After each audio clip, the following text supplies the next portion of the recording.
Vous écoutez Radio Légumes et compagnie, le balado consacré à la culture et l'entretien des plantes comestibles.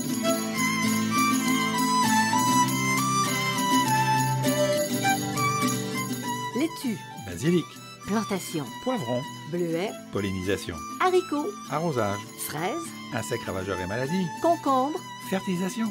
Radio Légumes et compagnie, le balado qui vous dit tout pour cultiver et entretenir simplement les plantes comestibles de façon naturelle.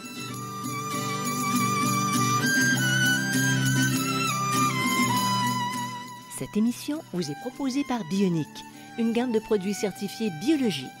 Issus notamment de la récupération des résidus marins des pêcheries de la Côte-Nord, la gamme Bionic propose des engrais 100% naturels, des algues marines liquides et un compost forestier et marin. Les engrais bioniques conviennent aussi bien pour les fruits, les légumes, les fines herbes que les fleurs annuelles, ainsi que les plantes d'intérieur. Produite à 100% au Québec, la gamme Bionic assure la santé de vos plantes en offrant une croissance rapide et abondante. Bionic est distribué par Gloco, une entreprise québécoise qui a plus de 100 ans. Salut tout le monde, soyez les bienvenus à Radio Légumes et compagnie. Bonjour, Monsieur Bertrand Dumont. Bonjour, Madame Janine Roche. Comment allez-vous? Eh bien, fort bien, et vous-même? Oui. Bertrand, aujourd'hui, on a un sujet qui est bien original. Expérience, exploration, expérience. OK, bon. Avec OK. des légumes qu'on ne connaît pas et qui poussent au Québec. On les connaît, mais ils sont rares, ils sont oubliés. Mais ils poussent au Québec. Ben oui, ils poussent au Québec, Bon. certains qui poussent au Québec. Alors, prenez des notes, allez sur le site radiolégumes.com. De toute façon, vous allez tout trouver ça sur le site au complet. C'est ça, mais ça vaut la peine. Alors, on commence. Êtes-vous prêts? Ben, Tout le monde est prêt? Tout le monde Alors, est prêt. on parle d'amarante. C'est tellement une belle plante! Ben oui, donc c'est des panicules dressées, érigées ou retombant. Il y a les deux de forme. C'est une plante qui fait de 60 cm à 1 mètre de haut avec un feuillage souvent coloré. Mais la partie qu'on consomme, ce sont les graines. Et elles ont de nombreuses vitamines. Finalement, c'est simple à cultiver puisqu'on cultive ça comme une plante annuelle de plein soleil. Donc, c'est une plante qui se vend en plante annuelle. Puis, elle s'adapte à tous les types de sols et même à des sécheresses passagères. Donc, c'est une plante très facile dont on récolte les graines à la fin de la saison. Et c'est très beau. Ça fait comme des espèces de queues de rat. Oui, c'est très beau. C'est très beau. C'est retombant. Les retombants, c'est les queues de rat. Il y en a différentes formes, là. On peut faire une recherche parce qu'il y a différentes variétés. Variétés, oui. Plus hautes, plus basses. C'est décoratif. Puis, si on en plante beaucoup, on peut avoir une belle petite récolte de... On appelle ça des Oui, alors, si vous en pseudo-céréales. Oui, c'est ça. Oui, plus ou moins. Mais si vous en plantez beaucoup et que vous laissez tomber les graines au sol, vous allez avoir beaucoup d'amarante l'année suivante. Ah non, il faut les ramasser. Ben oui, c'est ça. Il faut les ramasser. Mais pour les ramasser, tu mets un petit sac. Ben, tu coupes. Tu peux mettre un petit sac ou Une si fois tu les tu coupes? vois qu'elle commence à être prête, tu coupes l'inflorescence, parce que l'inflorescence, tu la mets dans un sac tranquillement, puis après ça, tu laisses sécher, tu secoues le sac pour défaire les graines, puis tu récupères. Oui. Un sac en papier, si possible. Puis, de souvenir, parce qu'on avait déjà fait l'expérience, tu souffles pour enlever Oui, ce c'est qui ça. entoure les petites graines, pour ne garder que les graines. Oui, ou tu souffles, tu utilises un séchoir à cheveux. séchoir à cheveux, mais à Air vitesse froid. lente. Oui, sur l'air froid et à vitesse lente. Ah oui, c'est ça. Alors, c'est une belle expérience. Oui. Elle est décorative, puis elle est pleine de santé. Ensuite, ça, c'est moins connu. La roche. Alors, la roche, c'est une tige peu ramifiée qui porte des feuilles vertes ou des feuilles pourpres. Ok, il y a les deux couleurs. C'est une plante qui fait environ 1 mètre de haut. Et la partie qu'on consomme, c'est les feuilles pendant toute la saison. En général, on consomme les feuilles du haut parce qu'elles sont plus tendres que les feuilles du bas qui deviennent un petit peu plus coriaces. Puis mais à quel moment tu peux commencer? Est-ce qu'il faut que tu attendes que la plante arrive à un mètre? Non, tu attends que les plantes aient 15-20 cm de haut. Et tu commences à tailler. Tu commences à récolter des feuilles. Oui. Et puis, donc, c'est les feuilles qu'on consomme en toute saison. Elles peuvent aussi être légèrement cuites. OK? Un petit peu de cuisson. À la vapeur? On fait ça à la vapeur ou à Oui, la c'est poêle? ça, à la vapeur, à la poêle, mais légèrement cuite, là. As-tu déjà goûté? Oui, oui. De la roche, c'est bon? Moi, j'aime pas vraiment ça, mais Non? bon, il y en a Mais qui ça aiment ça. rappelle quoi? C'est un peu, pas, comment on dit, pas oléagineux, mais c'est l'autre mot, là, comme certaines graines là, qui sont, le mot m'échappe, là. C'est un petit peu gluant, là, tu sais. OK. Un petit peu, donc, ça se cultive comme une plante annuelle de plein soleil, puis ça s'adapte à tous les sols frais et bien drainés. Donc, c'est assez facile à cultiver, là. Puis c'est bourré de bonnes choses, j'imagine ça aussi. C'est bourré de hein? bonnes choses, oui, Mais sont toutes bourrées de bonnes choses. la plante comme telle est jolie. Oui, c'est une plante très décorative. Elle aussi. Oui. Tu as les deux. Tu as l'amarante, tu as la roche et non une roche. Oui. A-R-R-O-C-H-E. OK, bien. On continue notre exploration, expérience, découverte. Capucine tubéreuse. J'ai jamais entendu parler de ça. Alors, c'est une plante grimpante aux petites fleurs tubulaires rouges, orangées tardives. Oubliez la forme de la fleur de la capucine. C'est une fleur de capucine qui est différente. Elle peut pousser jusqu'à 2 mètres de haut en une année. Donc, c'est beaucoup. La partie consommée, ce sont les tubercules qui sont soit blancs, rouges, jaunes ou violacés. Donc, on la cultive, on la laisse monter, on la laisse faire des racines. Puis, à l'automne, comme c'est une plante annuelle, on la déterre et on récolte les racines, les tubercules pour les manger à ce moment-là. Mais c'est formidable. Donc, ça fait une décoration, ça fait en ville. Oui, c'est très joli comme plante, là. Mais est-ce que le feuillage est suffisamment dense pour faire intimité? Oui, si par tu es exemple, en ville, ça pourrait être le cas. Mais c'est une plante qui aime les sols riches, donc il faut lui donner de l'engrais. Tu lui donnes de l'engrais. Engrais puis du compost, d'engrais naturel et du compost, là. Dans ton bac. C'est une plante qu'elle aime bien parce que c'est une plante qui pousse quand même beaucoup, là. Dans un bac, oui, mais on va avoir moins de racines, là. Donc, tu es mieux en pleine terre. À moins que le bac soit suffisamment gros pour que les racines se développent. OK. Donc, en pleine terre, tu privilégierais parce que tu aurais plus de tubercules, probablement? Oui, mais il faut comprendre aussi que ce n'est pas énormément de tubercules que vous allez récolter. Vous allez surtout dans nos climats un peu plus frais, là.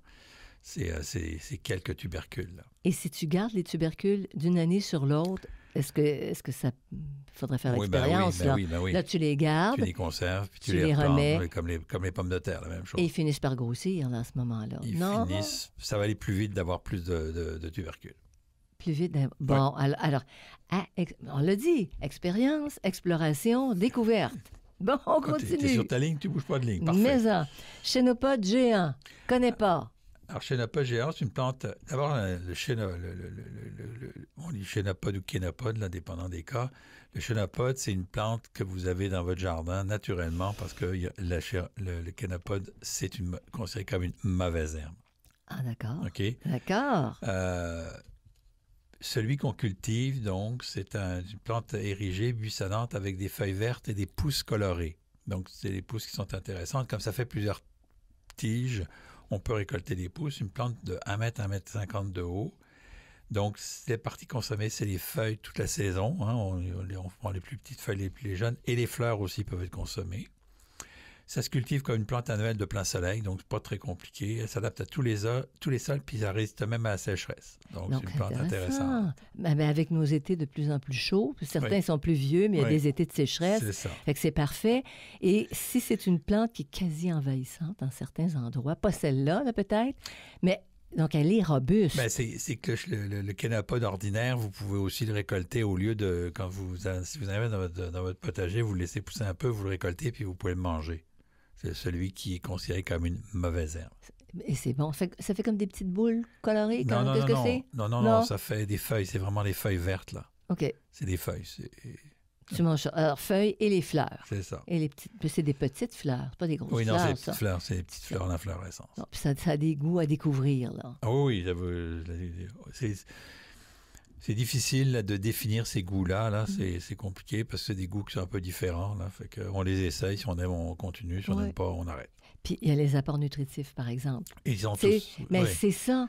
Tu dis peut-être que c'est moins goûteux, mais si tu as des minéraux... Avec un apôtre blanc, il n'y a pas vraiment d'apport. C'est la verdure. Là. C'est de l'azote principalement. Là. OK. On s'en va maintenant vers le chervi qu'on a découvert cette année. On prononce le... Ah oui, certains disent le chervis. Moi, j'ai toujours entendu dire le chervis. OK, parce que... Mais bon, le chervi ou le chervis. Carottes vivaces. Juste ça. Il y a des gens qui font des potagers vivaces. Peut-être moins au Québec. Là. Oui, en permaculture, c'est intéressant, oui. Donc, c'est une plante à feuillage vert aux fleurs blanches. Elle pousse assez haut. Ça peut monter jusqu'à 1,50 m, 2 mètres de haut. OK? Les parties consommées, c'est les racines qui sont longues, effilées et beiges. Donc, ça se cultive comme une plante vivace de zone 4 du soleil à la mi-ombre. Ce qu'on fait, c'est qu'on va arracher le plant et puis on va replanter une partie des racines après l'arrachage à l'automne. On les replante tout de suite à l'automne, c'est une plante vivace. Il y en a certains, ce qu'ils font, c'est que quand ils dégagent une partie des racines, ils récoltent une partie des racines, puis ils laissent la racine en place, fait que ça se régénère comme ça continuellement. Oui, OK? oui. Ça préfère un sol riche et toujours frais. Et pour la culture, j'ai fait une petite recherche, Bertrand, pour la cuisiner, Oui. ce service ou vie. Tu prends les plus gros, tu prends les plus Oui. grosses là, dans Oui. tes racines. C'est celle-là que tu vas travailler. Oui. On ne pèle pas ça. Non. On n'épluche pas ça du tout. On coupe en deux. Puis, en général, il y a une espèce de grande veine, une corde. Oui. Ça, tu l'enlèves parce que c'est vraiment fibreux. OK. Mais cuit avec de la farine, fendu en deux, tu mets de la farine, tu mets ça à la poêle dans l'huile. C'est savoureux, c'est un petit goût sucré. Oui, oui. Alors que bouilli, semble-t-il que c'est beaucoup plus fade. Mais Ben, tous c'est à les découvrir. Bouilli. Depuis quand bouilli? Est-ce qu'on bouillit? Passer à la vapeur. Moi, même passer à la vapeur, il faudrait le tester. C'est Là, ça, mais... c'est ça. Là, je donne pas de recettes parce que c'est pas le but de l'émission, mais Ouais. il faut chercher des petites recettes aussi sur Internet là, pour pouvoir Oui. utiliser toutes ces plantes-là. Mais la petite recherche courte que j'ai faite, c'est que c'est vraiment savoureux. C'est pas une carotte, c'est pas un Mais panais, non, mais c'est je te parle délicieux. de légumes savoureux quand même. Je te parle pas de j'espère. légumes pas savoureux.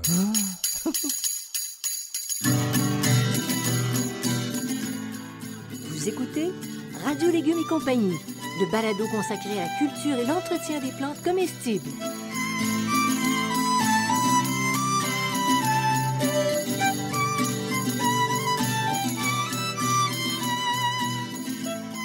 Bionic, la gamme des engrais 100% naturels et éco-responsables, est heureuse d'annoncer l'arrivée de l'engrais tout usage Bionic. Ce fertilisant à base de frasse et d'algues marines favorise la croissance des plantes, des fleurs et du potager. Le frasse de Ténébrion, composé de matière organique et d'exosquelettes, est riche en éléments nutritifs et oligo-éléments. La chitine qu'il contient augmentera la résistance de vos plantes aux parasites. L'engrais tout usage Bionic, sécuritaire, produit au Québec et 100% biologique. Distribué par Gloco, il est en vente dans les centres jardins.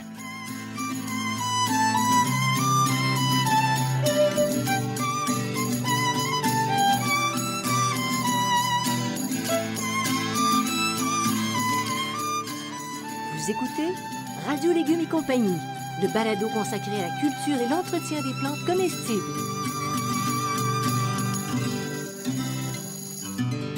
Bertrand, on continue notre exploration expérience découverte de légumes de potager. Et là, tu nous parles du chou marin. Est-ce qu'on peut avoir un chou marin loin de la mer? Oui, c'est ce qu'on appelle la crame maritime aussi. Donc, c'est finalement des grandes feuilles de chou, OK? Des grandes feuilles bleutées, mais les feuilles sont bleutées. C'est haut de 50 à 70 cm. Ce qu'on consomme principalement, c'est les jeunes pousses tendres, parce qu'après ça, ça devient un petit peu difficile. Ça ressemble un petit peu là, à du chou frisé. Mm-hmm. Hein, ça ressemble assez à du chou frisé. Ça se cultive comme une plante annuelle de plein soleil. Ça préfère un sol plutôt riche, mais ça supporte aussi un sol assez pauvre. Et des arrosages modérés, là, on trouve ça en bas des talus sur les endroits côtiers, là. Donc, ça n'aime pas trop la grosse chaleur, le chou marin. Donc, on va pas dans un endroit très, très, très chaud, le long d'un mur, par exemple. Ça marcherait Ça pas. marcherait moins, là, Ouais. mais c'est ça. Donc, c'est les jeunes pousses tendres qu'on va utiliser, là, qui goûtent le chou, finalement. Ça goûte le chou, mais le bleuté reste. Le bleuté reste. Est-ce que ça peut être au plan décoratif? Oui, mais si vous les mangez crus, les jeunes pousses, elles vont rester colorées. Et dès que vous les cuisez, souvent, ça change de couleur. Ça change de couleur. Mais si tu le prends comme décoratif au jardin, au potager, Oui. tu as ton bleuté. Tu peux miser sur cette couleur-là là, pour faire ton arrangement. C'est très joli. C'est une plante qui est vendue aussi, qui est le crame maritime. Pardon, c'est une plante qui a été vendue aussi pour la décoration des jardins, là. OK. Alors, Il y en le a beaucoup chou en marin. Angleterre. Les Anglais aiment beaucoup ça. Mais ça se mange. Tu sais, tu te dis par période, où il y a des gens qui ont de la misère à manger. Tu dis, ben, on introduit dans nos jardins tout ce qui peut se manger, mais qui est aussi décoratif. On la considère comme une plante annuelle, mais dans certains cas, elle peut être vivace aussi. OK. Bon, alors on plonge maintenant dans quelque chose qui est intriguant, parce que je ne connais pas non plus. Concombre citron. Finalement, c'est un plant de concombre qui est grimpant, qui fait 1-2 mètres de haut. Mais le fruit, lui, il est rond, mais il n'est pas allongé. Il est de couleur jaune et goûte le concombre. Okay? C'est un concombre jaune en réalité, mais au lieu qu'il soit en longueur, c'est un concombre qui est rond. Fait que c'est original. Oui. Donc, ça se cultive comme une plante annuelle, décidément, de plein soleil. Et ça demande un sol riche et des arrosages réguliers comme un concombre. OK, on cultive ça comme un concombre, là, mais au lieu que ce soit un concombre rond, puis ça goûte, bien sûr, le citron. Hey. Mais on trouve jamais ça sur les marchés. Ben non, c'est sûr. Jamais. Ben non, parce que les gens connaissent pas ça. Tu sais, les gens, ils achètent ce qu'ils connaissent, là. Fait qu'il faut des Concombre, producteurs citron. spécialisés, là. Mais ça se trouve dans plusieurs de nos... Ceux qui comment font ça des s'appelle? spécialités, là. Les grainetiers? Semenciers. Semenciers. Voilà, je ne trouvais pas mon mot. OK. Décidément, mes mots me manquent. Et puis, tu dis citron, mais avec l'acidité ou un goût de citron doux? Ben, d'où, ça goûte le concombre avec un petit goût de citron en arrière. Là. C'est plus le concombre que le citron. Là. Mais c'est pourquoi citron? Parce que d'abord, ça ressemble à un citron. Oui. Pour le fruit, là, pour vous dénier, ça ressemble à un citron, sauf qu'il n'y a pas de... C'est rond. Et c'est un petit goût de citron aussi. C'est beau sur une table. Ben, c'est très beau sur une Puis table. ça, si tu le cultives à la maison puis que tu ne mets pas de produit, tu laisses la peau. Puis ça fait encore plus décoratif. La peau est plus épaisse un peu que la peau peut-être que ça ne marche pas. Ouais, OK. c'est un peu plus épais. Là. OK. Alors, qu'est-ce qu'on... OK. Maintenant, si on parlait des crônes du Japon. Alors, on mange des racines. C'est des tubercules blancs dont le goût rappelle celui du topinambour. Ce qui n'est pas méchant du tout. Plante au feuillage vert et aux fleurs violettes. C'est très décoratif aussi. C'est haut de 45 cm environ. Ça se cultive comme une plante annuelle de plein soleil. On plante habituellement des tubercules au printemps. Donc, une fois que vous l'avez acheté, vous les plantez, vous récoltez, vous en gardez des tubercules là, dans un endroit qui est sec, qui est frais, là, qui est pas sec parce qu'ils vont sécher sans ça. Et puis, vous les replantez dans un sol peu riche et sec. Ça lui convient très bien. Donc, il n'y a pas de problème. C'est facile. Sur les marchés, les crônes, ça se vend, enfin, ici, je ne sais pas, je n'ai jamais vu. Puis ça se vend dans certaines boutiques très spécialisées. Ça vaut cher, le crône du Japon, parce que ce n'est pas une grosse production, là. Donc, c'est très intéressant, là. C'est très original dans une assiette de mettre des crônes du Japon. Oui, donc, découverte, exploration, encore une fois. Ouais. Et on pousse. Ça, c'est appétissant, par exemple. Wow! Des épinards fraises. Alors, c'est une... plante à feuillage vert et aux fleurs vertes durant tout l'été, donc ça n'a pas beaucoup d'intérêt l'été, OK?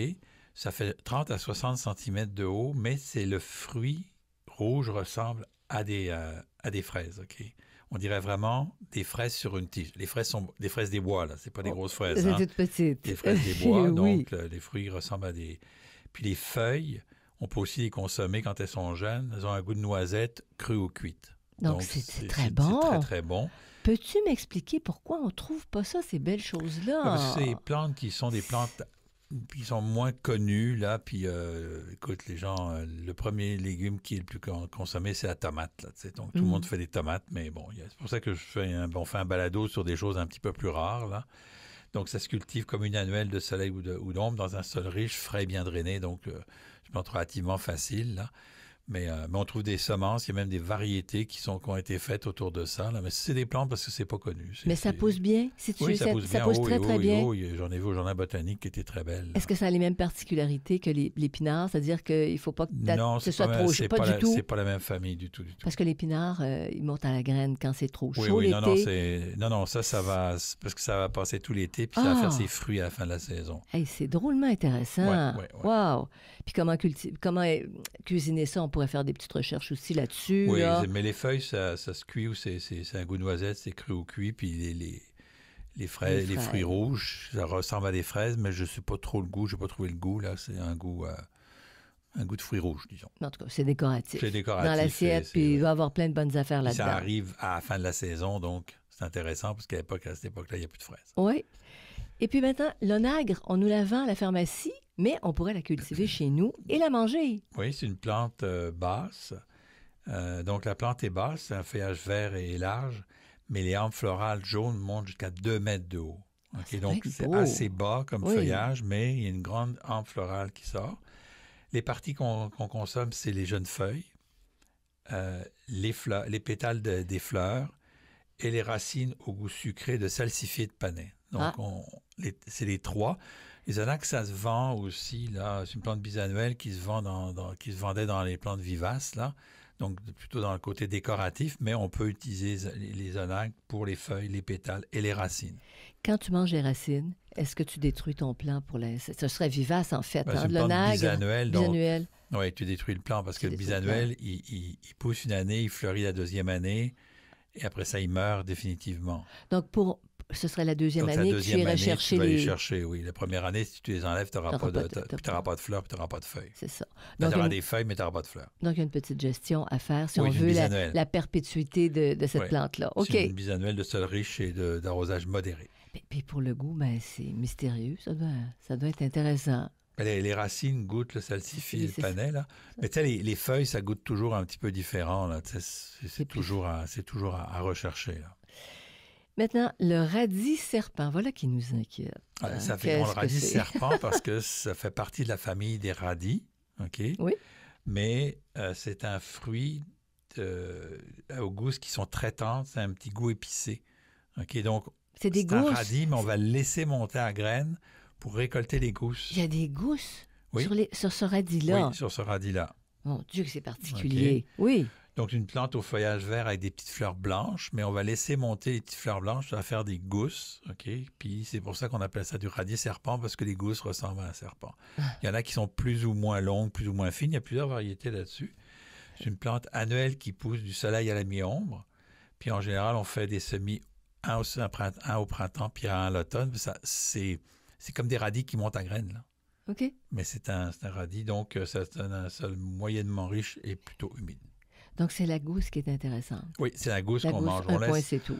C'est un radis dont on laisse la plante monter à graines, puis on récolte les gousses là, qui peuvent être assez allongées, là, et on peut les manger crues ou cuites, là, ça dépend, mais elles sont assez tendres en général.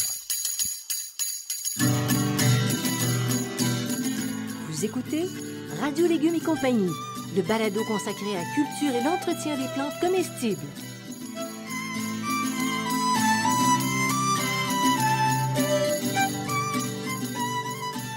Vous voulez rendre votre potager et votre jardin fruitier plus écologiques? L'horticulteur Bertrand Dumont vous propose 2 livres sur le jardin comestible éco-responsable. L'un, Comprendre la nature et tirer parti de ses bienfaits, aborde le fonctionnement de la plante, celui du sol et son travail, la matière organique, la nutrition des plantes et la gestion de l'eau.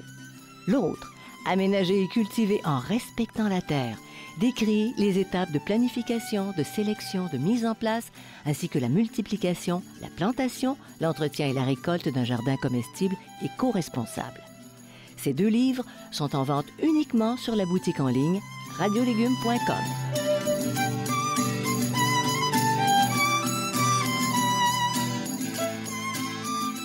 Vous écoutez Radio Légumes et compagnie, le balado consacré à la culture et l'entretien des plantes comestibles.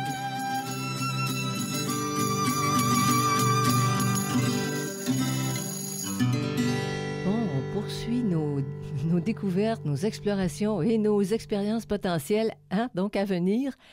Les particularités de l'oca du Pérou. Alors, OCA. C'est une plante au feuillage vert et aux fleurs jaunes. C'est un oxalis en réalité, là. Ça ressemble à de l'oxalis. Oui, c'est environ 50 cm de haut. Mais ce qu'on mange, ce sont les racines. Et les racines ressemblent beaucoup, les tubercules ressemblent beaucoup à la capucine. Ils sont très similaires et au crône. Capucine tubéreuse, oca du Pérou et crône du Japon, ça se ressemble. Okay? Et Chervis aussi, ça se ressemble un peu. Chervis, c'est plus long, plus fin, là. Donc, l'intérieur des tubercules allongés qui peuvent être rouges ou jaunes, un léger goût de pomme acide. OK? Donc, on plante au printemps des tubercules en plein soleil dans un endroit chaleureux, un endroit où il y a beaucoup de chaleur, parce que c'est un oca du Pérou, il aime la chaleur. Un sol riche et moyennement humide. Donc, on cultive et à l'automne, on l'arrache, mais on conserve des tubercules au printemps pour en replanter. Donc, ça devient pérenne. Oui. C'est durable, tu continues. Il ne passe pas l'hiver parce qu'il gèle dans le sol, mais si on récupère... C'est comme les pommes de terre. Oui, tu les récupères. Même chose. Puis tu les mets, eux, intégraux ou il y a des yeux? Il y a des yeux, ils vont partir. Tu peux les replanter, à l'automne, là, tu peux les replanter au printemps dans les pots. Moi, c'est ce que je fais là avec certaines plantes. Les pommes de terre, par exemple, j'ai des petites pommes de terre, puis je les plante dans des pots, dans la cave au printemps. Et là, mes pommes de terre sont déjà bien parties, bien grosses quand je les mets en terre. Oui. Donc, c'est la même stratégie avec les autres tubercules. Oui, oui, oui. Génial. Moi, je trouve ça passionnant. Ça ouvre vraiment des horizons nouveaux parce que c'est une proposition, toutes ces plantes dont tu nous parles, Oui. des plantes nourricières Oui. qu'on trouve presque pas. Alors, on va parler maintenant du quinoa. Plus connu. Pas mal plus connu, mais qu'on peut cultiver nous-mêmes. Oui, Wow. bon, c'est une plante érigée, buissonnante, à feuilles vertes et à pousses colorées. Donc, ça devient haut de 1 mètre à 1,50 m. Ça te prend de la place, ça, dans une cour? Oui, c'est assez tu gros. Tu le prends décoratif, ça aussi? Oui, là. ça peut être décoratif. Donc, la partie consommée, ce sont les feuilles tendres toute la saison, mais c'est surtout les graines. Mm-hmm. OK? C'est surtout les graines, les graines de quinoa. Donc, on va récolter les graines. Encore là, dès qu'on voit que ça commence à mûrir, on coupe toute l'inflorescence, une grosse inflorescence, et là, on la met dans un sac en papier. On attend que ça mûrisse, puis on brasse ça pour récupérer, puis on nettoie ça en soufflant dessus. En soufflant dessus, voilà. Comme ça, pour l'amarante. Comme une plante annuelle. Ça ressemble à l'amarante, d'ailleurs. C'est un peu la même chose. Une plante annuelle de plein soleil qui s'adapte à tous les sols et puis qui résiste à la sécheresse passagère. Donc, c'est une autre plante. Le quinoa, c'est pas très compliqué à cuire. On le fait cuire dans l'eau, on rajoute à l'eau, je me souviens jamais, le quinoa, là, c'est... On les trouve des recettes de quinoa, ça vous en trouve. Oui, ça, c'est pas un problème. Donc, tu pourrais te faire des haies avec toutes ces plantes hautes-là? Oui, pourquoi faire des haies quand on peut les aménager de manière aussi, intéressante? Aussi, moi, je pensais à l'aspect pratique. Ils sont tous à la même place. Mais, OK, on va maintenant vers autre chose qui est bien intéressant. Un peu dans la même veine que le quinoa, mais c'est le chia. Le chia, oui. Donc, c'est des graines riches en antioxydants et en oméga 3. Hein, donc, c'est pour ça qu'on les utilise. C'est bon pour le cerveau, c'est bon pour plein de choses, les oméga 3. Oui. Et on n'est pas obligé à ce moment-là d'aller dans les ressources marines. Non, pour faire les petites capsules, tu les fais sur terre. Bien. Donc, plante au feuillage vert, aux fleurs bleues en épi dressé. Donc, c'est une plante relativement décorative, haute d'environ 1,20 m, quand même assez haut. Ça se cultive comme une plante annuelle de plein soleil ou d'ombre légère et ça préfère un sol moyennement riche et moyennement humide. Donc, c'est pas très compliqué non plus à faire. Le conseil que je vais vous donner, c'est que si vous commencez ces plantes-là, faites-en quelques plants. Puis une fois que vous avez vu si vous aimez ça, si vous les pouvez utiliser, là, vous pouvez augmenter parce que quinoa et chia, ça coûte quand même assez cher. Donc, ça peut être intéressant de les cultiver. Probablement, surtout oui, que ça ne demande pas beaucoup ça résiste à la sécheresse, donc pas beaucoup d'eau, puis pas beaucoup d'engrais, puis de compost, là, donc ça va assez bien. Là. Le seul problème, c'est qu'il faut bien suivre quand les plantes commencent à faire leurs graines, parce que là, les graines tombent au sol, puis là, ça va se ressemer. C'est un autre avantage, vous pouvez les ramasser au printemps plutôt que de les ressemer vous-même. Et ce serait bien? Ce serait correct aussi? Oui, c'est correct aussi. OK. Alors, ça complète cette proposition, ces explorations. Moi, je trouve ça passionnant.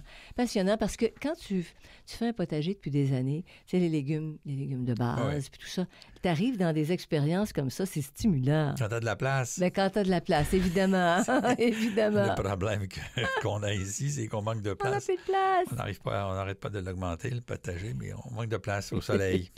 Alors, si vous voulez plus d'informations, avoir vraiment en tête de quoi ça a l'air, ces plantes-là, vous allez sur radiolégumes.com.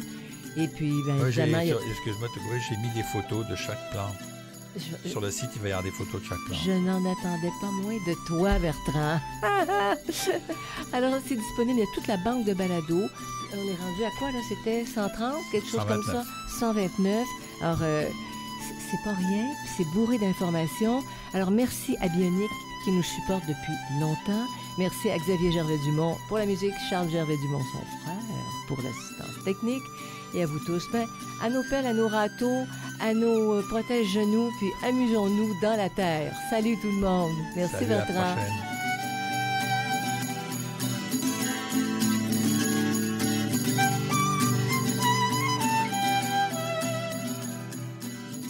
Vous écoutez Radio Légumes et compagnie, le balado consacré à la culture et l'entretien des plantes comestibles.